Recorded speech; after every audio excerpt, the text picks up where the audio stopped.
Pela graça de Deus, estamos aqui para mais um estudo de mais uma lição semanal rumo a Antioquia. É uma lição importante da vida, das fases da vida do apóstolo Paulo, né? E a leitura bíblica nos diz assim, Atos 22 e 21. E o Senhor disse-me, vai, porque hei de enviar-te aos gentios de longe. Então nós temos aqui o apóstolo Paulo, Cristo falando ao apóstolo Paulo sobre a sua missão. Cristo estava mostrando ao apóstolo Paulo que ele deveria levar o evangelho aos não-judeus, né? Aos gentios. E era uma missão especial, uma missão de proclamação do evangelho, uma missão de salvar homens para a glória do reino de Cristo, do reino de Deus, né? Então Paulo estava sendo preparado para essa missão especial, já havia passado pelo deserto, estava ali agora recebendo instruções do próprio Cristo, a fim de que pudesse dar cabo a essa missão importante, que é levar almas para o reino de Deus, né? A salvação em Cristo Jesus para a vida daquelas pessoas que estavam em trevas, levando luz para quem estava em trevas, né? E com aquela mesma força que Paulo tinha em perseguir o evangelho anteriormente, em perseguir os cristãos anteriormente. Agora, após ser convertido a Cristo, né, a sua vontade, ele mudou essa sua vontade, né? Ele transformou essa sua vontade. Com o mesmo ímpeto que ele tinha anteriormente em perseguir os cristãos, agora ele usava com zelo e fervor para a proclamação do evangelho, a sua força, aquele ímpeto, né? Aquele zelo em favor agora da proclamação do evangelho, né? Ele tinha vontade de trazer o máximo de pessoas que ele pudesse, né? Qualquer pessoa que ele entrasse em contato era uma oportunidade. Então Paulo estava sempre atento, vendo as pessoas, vendo a condição das pessoas, para que no momento certo surgisse uma oportunidade. Surgindo a oportunidade, ou ele mesmo criando a oportunidade, ele poderia falar do amor de Deus, levando essas pessoas então ao encontro de Jesus, né? Vendo a condição de pecado dessas pessoas, ele vendo a condição de perigo que essas pessoas estavam vivendo, então ele estava sempre atento para levar uma palavra de conforto, para levar uma palavra amiga, para levar a mensagem de esperança e de salvação em Cristo Jesus, né? Então ele não deixava passar a oportunidade de apresentar a Deus e a verdade do evangelho bíblico, né? Aquelas almas necessitadas. E nós hoje, o que nós estamos fazendo? Com as verdades que nós temos, as verdades que foram difundidas pelo apóstolo Paulo e pelos outros discípulos e que chegaram até nós hoje. O que nós estamos fazendo com essa mensagem, que nós estamos fazendo com a oportunidade que Deus tem dado para cada um de nós? Nós temos tido a mesma atitude do apóstolo Paulo de empenhar todo o zelo e fervor? Temos cumprido a missão para a qual também fomos chamados nesses últimos dias? Levar a mensagem de salvação às pessoas que necessitam, né? Estamos criando oportunidades para podermos falar do amor de Jesus, né? Lá na minha casa, no meu trabalho, lá na minha faculdade, onde eu estiver. Será que nós estamos fazendo a vontade do Senhor? Precisamos rever as nossas vidas, precisamos rever as nossas prioridades. E o Senhor com certeza abrirá boas oportunidades para pregarmos o Evangelho. Diz assim o Espírito de profecia: quantos agem como se percebessem o perigo dos pecadores? Quantos tomam aqueles que sabem que estão em perigo e os apresentam a Deus em oração, suplicando ao Senhor que os salve? Então nós vemos aqui a missão que também para nós nos últimos dias é comissionada. Precisamos agir de acordo com a vontade do Senhor. O primeiro tópico nos fala sobre ansioso para compartilhar a própria conversão. Então o apóstolo Paulo, depois de ter um encontro pessoal com Cristo, depois de ter ido ao deserto para uma preparação com o próprio Cristo, ele se encontrava ansioso, né, para pregar o Evangelho, para pregar às pessoas, demonstrar às pessoas, contar a sua própria experiência de conversão, como ele era antes de ter o um encontro com Jesus, né? Então ele tinha essa vontade, esse desejo de espalhar o Evangelho imediatamente, com toda a força que ele tinha, né?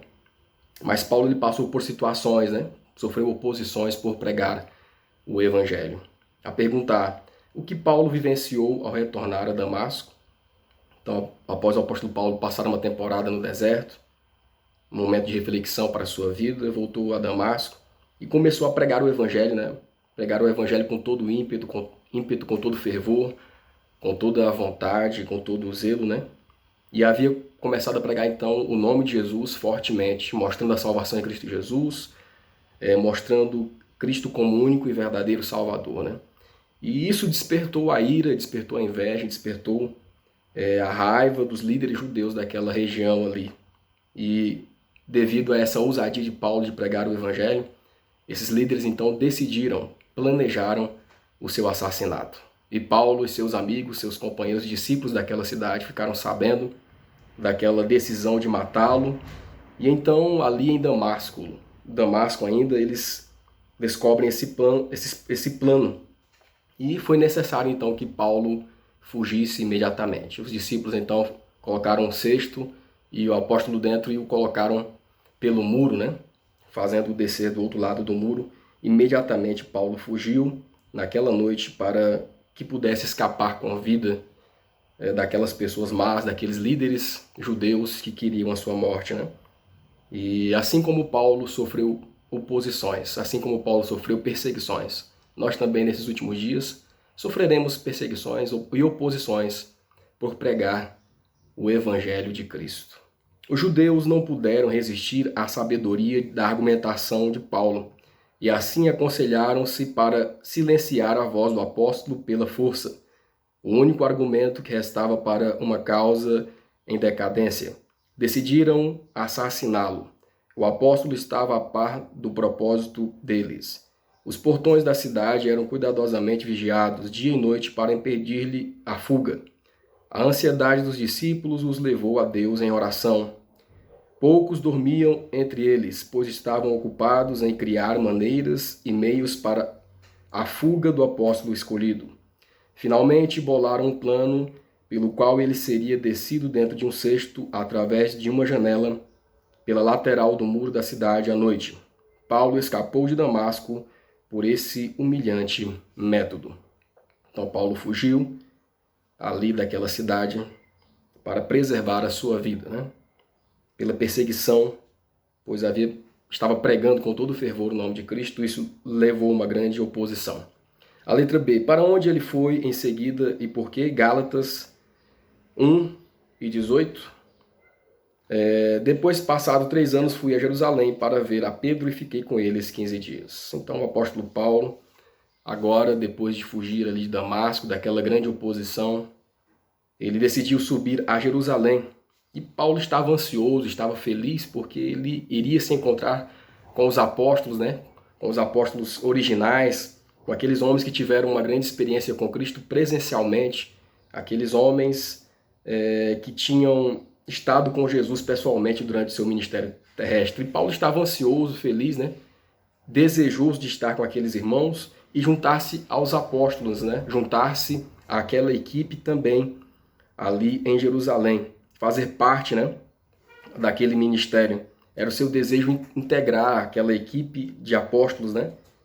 Já que ele também havia sido chamado pessoalmente por Jesus. Essa era a vontade de Paulo. E logo em seguida, aquele problema em Damasco, ele se dirigiu a Jerusalém. Paulo então partiu rumo a Jerusalém, desejando se familiarizar com os apóstolos ali, especialmente com Pedro. Estava muito ansioso para encontrar os pescadores galileus que haviam vivido, orado e falado com Cristo na terra. O segundo tópico nos fala uma estranha recepção. Vamos ver como Paulo foi recebido ao chegar em Jerusalém, tanto pelos apóstolos como pela liderança dos judeus, né? Da igreja tradicional ali, os líderes judeus, como eles receberam também a Paulo. E o contexto que aconteceu, né? A letra A, descreva o tão esperado encontro de Paulo com os discípulos, Atos 9:26-28. E Saulo chegou a Jerusalém, procurava juntar-se aos discípulos, mas todos os temiam, não crendo que fosse discípulo. Então Barnabé, tomando-o consigo, trouxe aos apóstolos e lhes contou como no caminho ele vira o Senhor.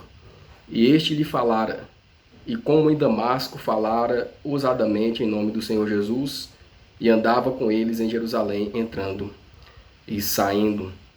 Então nós temos aqui o apóstolo Paulo, ele havia se convertido, né? Havia pedido perdão a Deus da sua conduta equivocada anteriormente, né? Errada diante do Senhor, havia pedido perdão pelos seus pecados e recebeu perdão de Deus e recebeu ainda mais o chamado de Deus para ser apóstolo também. E foi a Jerusalém agora tentando essa proximidade com os apóstolos, com os outros apóstolos, né, mas não conseguiu. Ele foi rejeitado porque ninguém conseguia acreditar nele, né?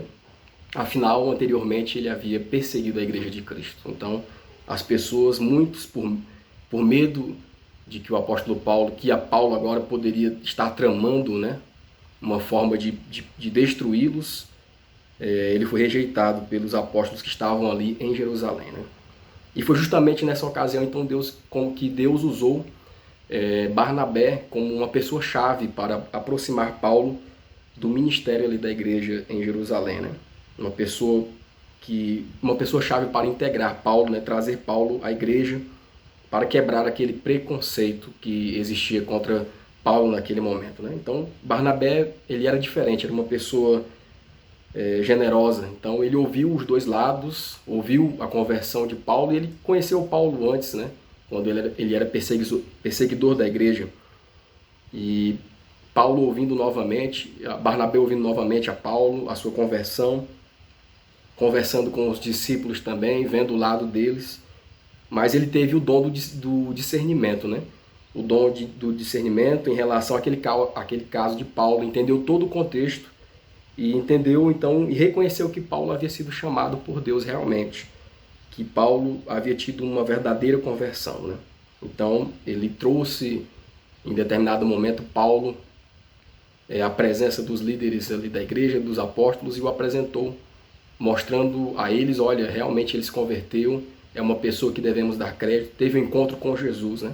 Trouxe todo aquele contexto, e então a igreja, depois dessa generosidade, depois desse ato de coragem, essa situação de ser uma pessoa-chave, né, de pessoa de integração. Depois que Barnabé tomou essa atitude, então, os outros líderes da igreja puderam, então, seguir o mesmo exemplo e, então, aceitaram a Paulo depois dessa resistência no primeiro momento, né? Paulo tentou unir-se aos irmãos discípulos, mas foi grande sua tristeza e desapontamento ao descobrir que não o aceitariam como um deles. Eles se lembravam das perseguições anteriores e suspeitavam que ele estivesse agindo com o objetivo de enganá-los e destruí-los. É verdade que tinham ouvido falar de sua maravilhosa conversão, mas como ele havia imediatamente partido para a Arábia e ninguém mais ouvido falar algo de definitivo sobre ele, não deram crédito ao rumor daquela grande mudança. Barnabé havia contribuído generosamente com recursos próprios para sustentar a causa de Cristo e aliviar a necessidade dos pobres. Tinha conhecido Paulo na época em que era inimigo dos crentes. Então apresentou-se e atualizou aquele conhecimento, ouvindo o testemunho de Paulo a respeito da própria miraculosa conversão e da sua experiência naquela época. Ele creu plenamente e recebeu Paulo, tomando-o pela mão, conduzindo à presença dos apóstolos. Ele relatou a experiência que havia acabado de ouvir, que Jesus tinha aparecido pessoalmente ao apóstolo e falado com ele enquanto estava a caminho de Damasco, que Paulo havia recuperado a visão em resposta às orações de Ananias, e que depois debateu na sinagoga da cidade, afirmando que Jesus era o Filho de Deus. Os apóstolos não hesitaram mais, não podiam resistir a Deus. Pedro e Tiago, que naquela época eram os únicos apóstolos presentes em Jerusalém, deram a mão direita da comunhão ao antigo perseguidor feroz da fé, que agora tão amado e respeitado quanto havia sido temido e evitado. Então nós vemos aí o contexto de como, quando Paulo chegou aos apóstolos ali em Jerusalém, como foi essa estranha recepção, né? Mas por uma pessoa-chave, uma pessoa generosa que era Barnabé, então ele fez ali o meio de campo, né? Entendeu a situação e tendo o discernimento de Deus em seu coração, ele pôde apaziguar aquela situação, e Paulo foi recebido, então, pela liderança da igreja ali em Jerusalém. A letra B, como Paulo foi recebido pelos outros em Jerusalém? Atos 9, 29, né? E falava ousadamente no nome de Jesus, falava e disputava também contra os gregos, mas eles procuravam matá-lo. Então Paulo chegou a Jerusalém, ali depois dessa situação com os outros apóstolos, e continuou pregando sobre Jesus, né? A conversão em Jesus Cristo, a salvação em Jesus Cristo. E muitos ali da liderança dos judeus, dos gregos, procuravam matá-lo. Essa também foi uma recepção triste ali que Paulo teve, né? Ele sabia da condição daqueles líderes, daqueles homens que rejeitavam a palavra de Deus, né? Então, os líderes judeus em Israel queriam matá-lo, até porque Paulo havia recebido há pouco tempo cartas daqueles homens para perseguir a igreja de Deus, perseguir os cristãos. Mas agora eles veem aquele homem voltou com uma nova história, com uma nova vida, convertido, né, diferente daquilo que eles haviam tido contato. Agora aquele homem estava lutando contra eles, né, pregando a Cristo, agora estava contra eles, pregando a Jesus, levando o amor de Cristo aos corações, né? Então ele foi mal recebido pelos líderes judeus e agora procuravam matá-lo, né? Judeus, gregos, todos aqueles que eram contra a mensagem do Evangelho tentavam matar a Paulo também em Jerusalém. Paulo tinha certeza de que aqueles mestres de Israel, a quem conhecia tão bem, eram tão sinceros e honestos quanto ele havia sido, mas tinha subestimado o espírito dos irmãos judeus. E na presença e na esperança de uma rápida conversão, estava condenado a um amargo desapontamento. Então Paulo começou a pregar achando que eles iam se converter rapidamente, né? Porque estavam vendo a sua conversão, mas na verdade eles endureceram o coração e resistiram a Paulo a ponto de querer tirar-lhe a vida também. A tristeza lhe inundou o coração. Teria entregado voluntariamente a própria vida se assim pudesse levar alguns ao conhecimento da verdade. O terceiro tópico nos fala hora de partir. Então Paulo chegou a Jerusalém, estava animado, tinha o desejo de pregar a palavra de Deus aos seus conterrâneos, né? Aos seus amigos, às pessoas que o haviam conhecido no passado, né? Mas vamos ver como Deus mudou essa situação. A letra A, o que o Senhor disse a Paulo em visão enquanto estava em Jerusalém, Atos 22, 17 a 21. Então Paulo ele foi orar no templo e disse, fui arrebatado para fora de mim e vi aquele que me dizia, dá-te pressa, sai apressadamente de Jerusalém, porque não receberão o teu testemunho acerca de mim, né? E Paulo até tentou argumentar com Deus, mas Senhor, eles me conhecem, né? Conhecem que sou zeloso, que sempre fiz um bom trabalho, mas Deus tinha outros planos para Paulo, né? Então, era o desejo de Paulo pregar o evangelho aos seus amigos, aos seus compatriotas, mas o Senhor Jesus em visão apareceu a Paulo e disse que ele deveria sair apressadamente de Jerusalém, né? Pois eles não receberiam o seu testemunho, não aceitariam a sua pregação. Mas Paulo disse assim, olha Senhor, eles sabem, né, me conhecem, quem eu sou, o quão zeloso eu fui e que cumpri as ordens deles também, né? Será que vão crer no meu testemunho, né? Será que não vão crer, dar crédito no meu testemunho? Na minha obra? Será que vão crer no meu trabalho?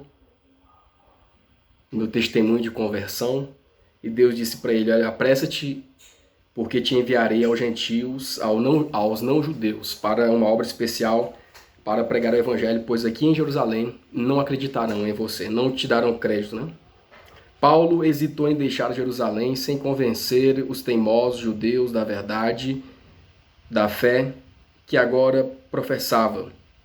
Ele entendia que, mesmo que a própria vida fosse sacrificada pela verdade, isso não seria nada mais do que um acerto da enorme conta que tinha contra si mesmo por causa da morte de Estevão.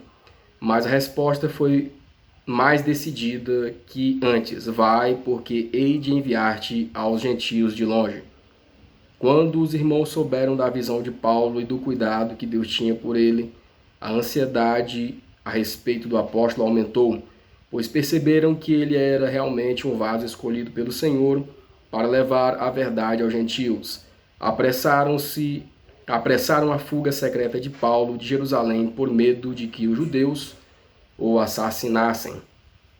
Então nós vemos aqui o que aconteceu, né? Deus tinha outros planos para Paulo, para que ele pudesse trabalhar conforme a palavra do Senhor, trabalhar em uma outra situação para a expansão da causa de Jesus, né? Então a letra B nos fala da seguinte forma: como resultado dessa situação,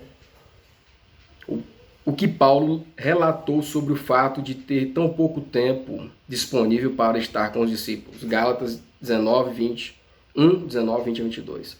Então Paulo ele relata aqui que ele teve pouco tempo de estar com os apóstolos, né, com os discípulos, teve pouco tempo e não via nenhum outro dos apóstolos senão a Tiago, irmão do Senhor.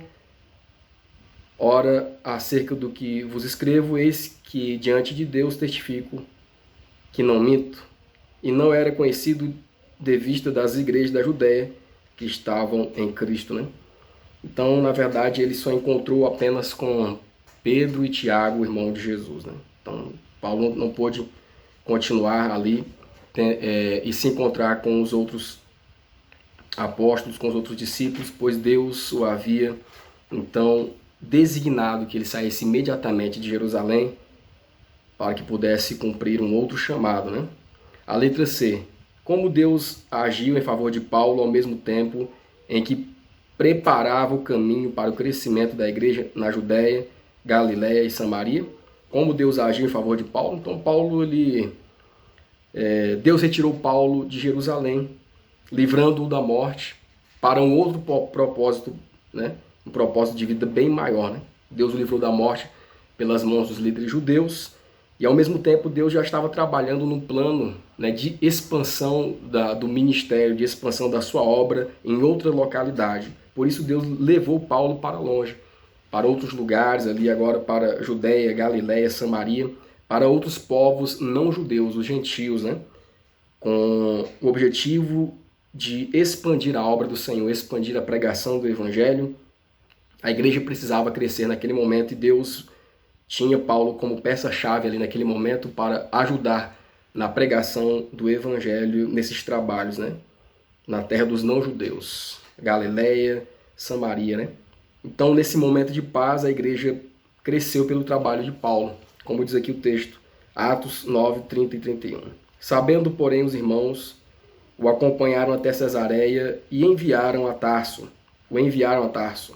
Assim, pois, as igrejas em toda a Judéia e Galiléia e Samaria tinham paz, eram edificadas e se multiplicavam, andando no temor do Senhor e na consolação do Espírito Santo. Então, naquele momento de paz, naquele momento em que Cristo havia mudado os planos de Paulo, o Senhor o levou para aquela região, para aquelas regiões ali, pelo trabalho de Paulo.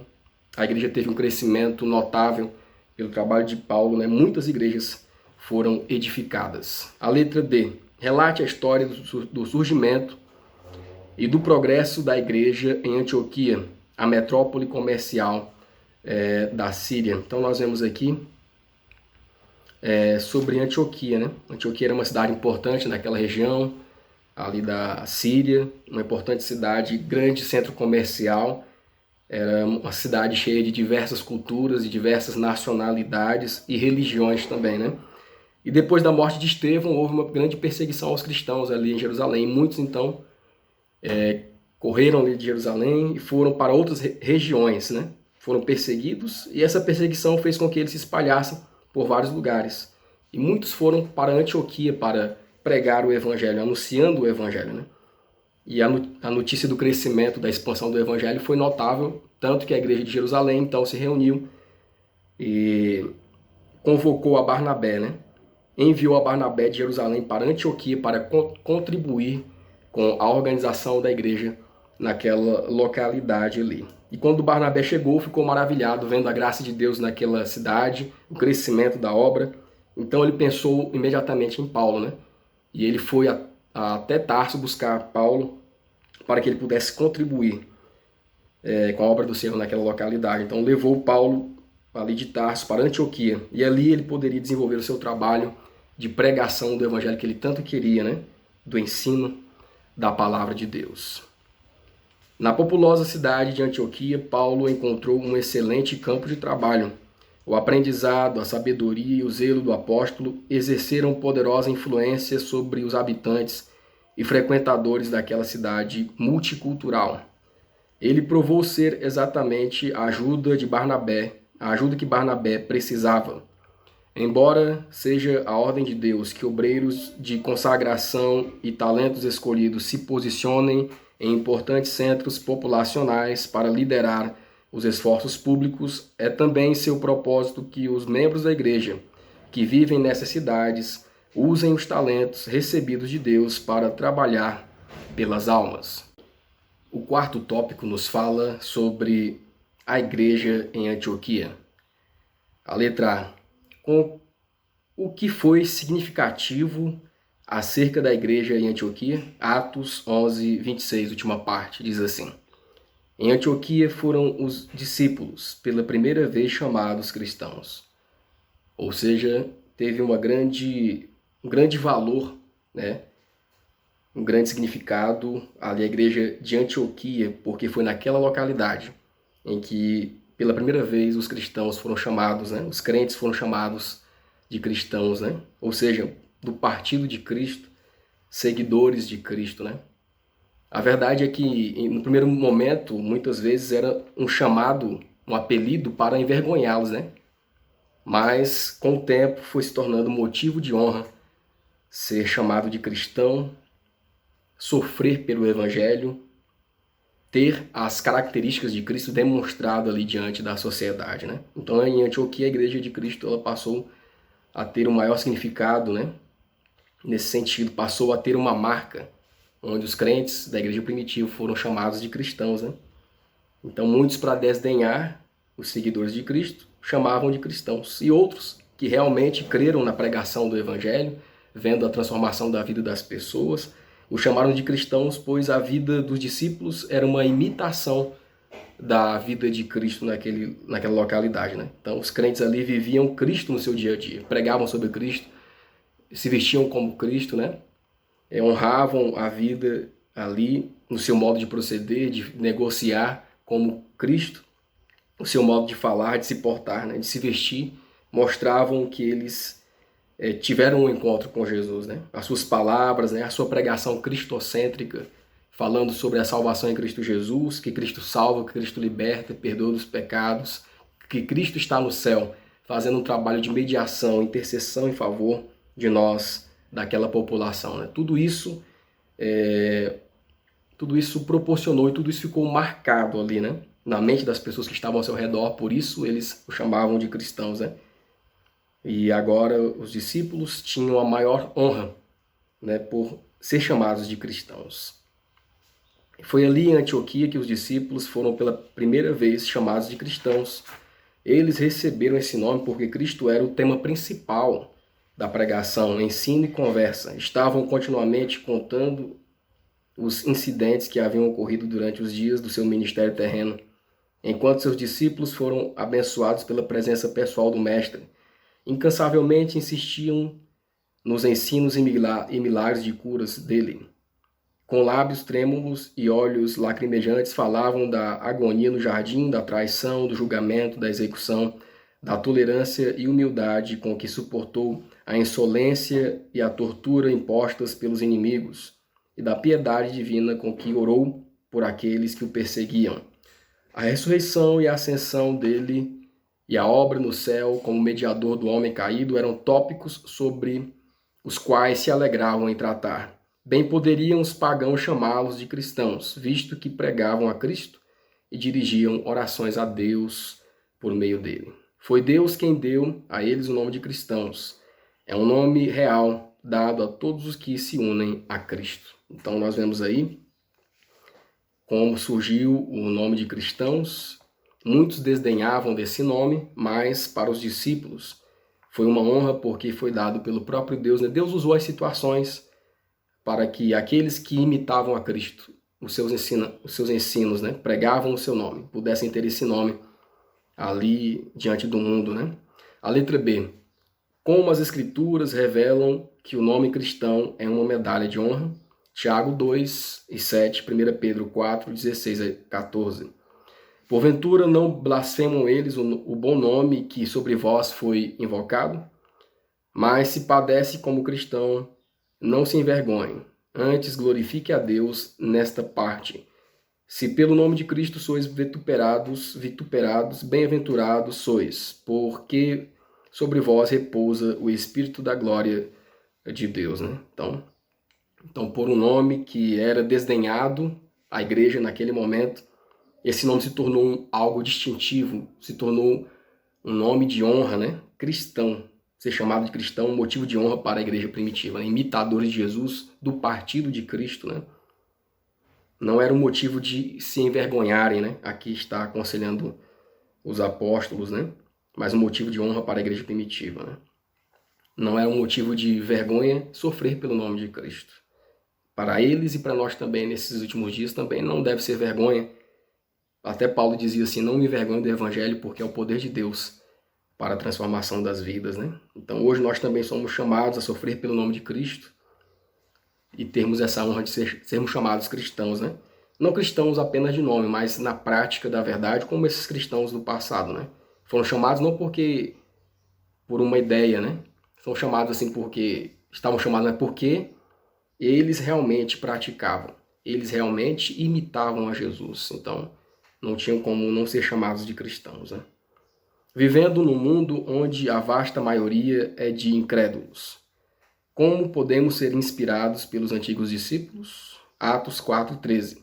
Então eles, vendo a ousadia de Pedro e João, informados de que eram homens sem letras e indoutos, se maravilhavam e tinham conhecimento de que eles haviam estado com Jesus. Então nós vemos aqui, irmãos, que nós não devemos nos envergonhar do Evangelho, né? Pois o Evangelho é o poder de Deus para transformar as vidas, né? Então temos aqui o exemplo de Pedro e João, tiveram um encontro com Jesus, depois que tiveram esse encontro com Jesus, as suas vidas foram transformadas.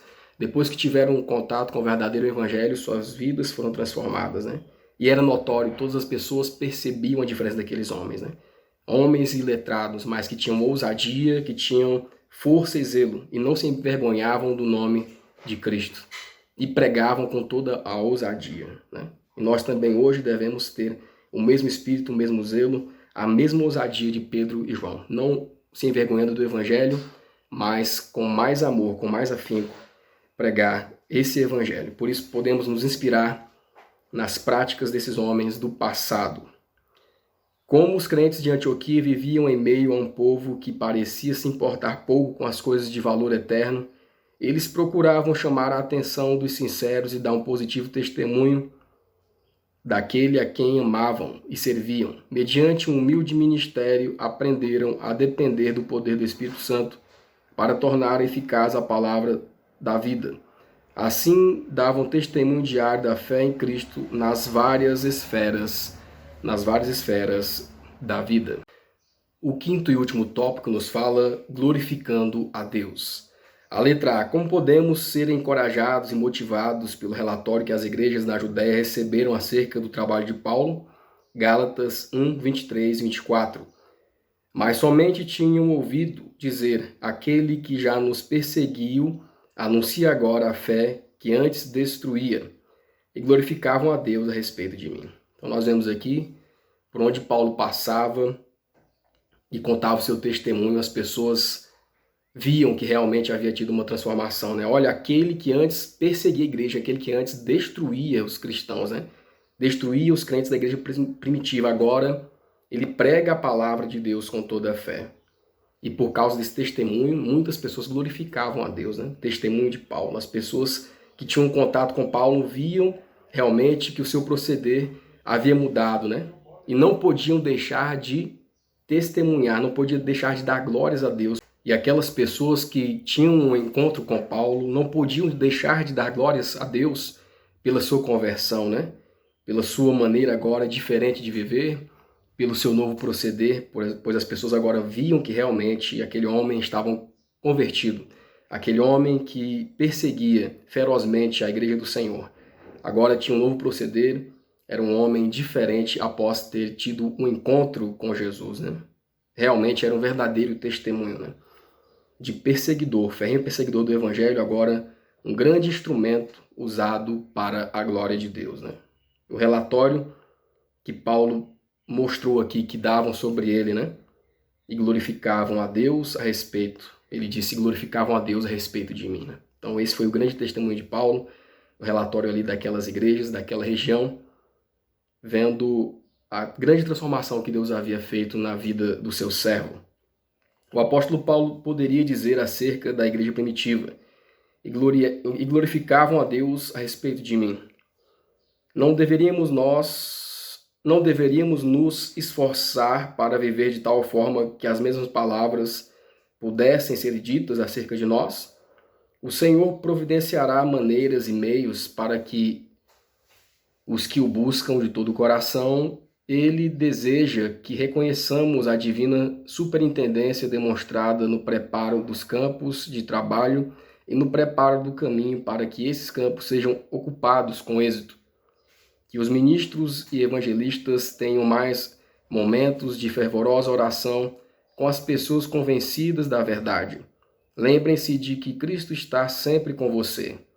O Senhor tem prontamente as mais preciosas exibições da graça para fortalecer e encorajar o obreiro sincero e humilde. Em seguida, reflita para outros a luz de Deus, a luz que Deus fez brilhar sobre você. Aqueles que fazem isso levam ao Senhor a mais preciosa oferta. A alma daqueles que levam as boas novas da salvação está inflamada com o espírito de louvor. Hoje, a causa de Deus na terra precisa de representantes vivos da verdade bíblica. Os ministros ordenados não estão por si só à altura da tarefa de advertir as grandes cidades. Deus está chamando não apenas ministros, mas também médicos, enfermeiros, colportores, obreiros bíblicos e outros leigos consagrados de diversos talentos que dominem a palavra de Deus e conheçam o poder da graça divina para considerar a necessidade dos grandes centros urbanos não advertidos. O tempo está passando rapidamente e há muito a ser feito. Toda gente deve entrar em operação para que as oportunidades atuais sejam aproveitadas com sabedoria. Que Deus nos abençoe e nos dê a sua graça para entendermos a sua palavra.